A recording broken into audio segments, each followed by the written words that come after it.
Exodus. Chapter 14. The Lord told Moses, "Tell the Israelites to turn back and set up camp near Pi-hahiroth, between Migdol and the sea. You are to camp beside the sea, opposite Baal-zephon.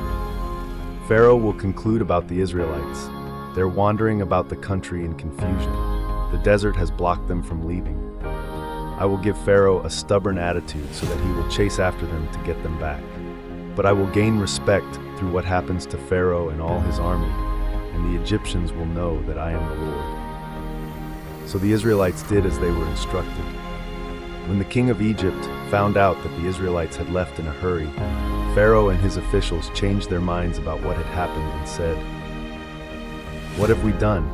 We have let all these Israelite slaves go." So Pharaoh had his chariot made ready and set out with his army. He took 600 of his best chariots along with all the other chariots of Egypt, each with their officer in charge. The Lord gave Pharaoh, king of Egypt, a stubborn attitude, so he chased after the Israelites, who were leaving with their fists raised in triumph. The Egyptians set out in pursuit, all Pharaoh's horses and chariots, horsemen and soldiers. They caught up with the Israelites while they were camped beside the sea near Pi-hahiroth, opposite Baal-zephon. The Israelites looked back and saw Pharaoh and the Egyptian army approaching. They were absolutely terrified and cried out to the Lord for help. They complained to Moses, "Were there no graves in Egypt that you had to bring us out here in the desert to die? What have you done to us by making us leave Egypt?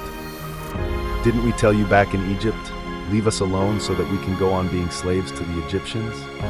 It would have been better for us to be Egyptian slaves than to die here in the desert." But Moses said to the people, "Do not be afraid. Stand where you are and you will see how the Lord will save you today. The Egyptians you see right now, you will never see again. The Lord is going to fight for you. You don't need to do anything." The Lord told Moses, "Why are you crying out to me for help? Tell the Israelites to move forward. You are to pick up your walking stick and hold it out in your hand over the sea. Divide it so the Israelites can walk through the sea on dry ground. I will give Egyptians a stubborn, hard-hearted attitude so that they will chase in after them. Then I will gain respect through what happens to Pharaoh and all his army, chariots, and horsemen. The Egyptians will know that I am the Lord when I gain respect through Pharaoh, his chariots, and his horsemen."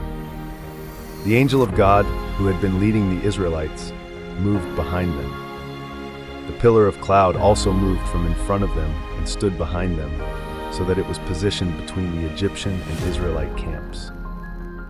Though the cloud was in darkness on one side, but it lit up the night on the other.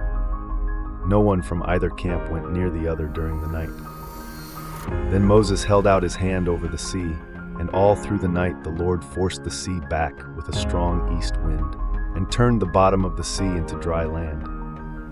So the water was divided, and the Israelites walked through the sea on dry ground, with walls of water to their right and left. The Egyptians chased after them, all Pharaoh's horses, chariots, and horsemen. They followed the Israelites into the sea. But at the end of the night, the Lord looked down on the Egyptian army from the pillar of fire and cloud, and he threw them into a panic. He made their chariot wheels get stuck so it was hard for them to drive. The Egyptians shouted out, "Retreat! We must run from the Israelites because the Lord is fighting for them against us." Then the Lord told Moses, "Hold out your hand over the sea so that the water will pour back over the Egyptians and their chariots and horsemen." So Moses held out his hand over the sea, and at dawn the sea returned to normal. As the Egyptians retreated, the Lord swept them into the sea. The water poured back and covered the chariots and horsemen, the whole of Pharaoh's army that had chased after the Israelites into the sea. Not a single one of them survived. But the Israelites had walked through the sea on dry ground, with walls of water to their right and left. The Lord saved the Israelites from the threat of the Egyptians. The Israelites saw the Egyptians lying dead on the shore. When the Israelites saw the great power that the Lord had used against the Egyptians, they were in awe of the Lord, and they trusted in him and in his servant Moses.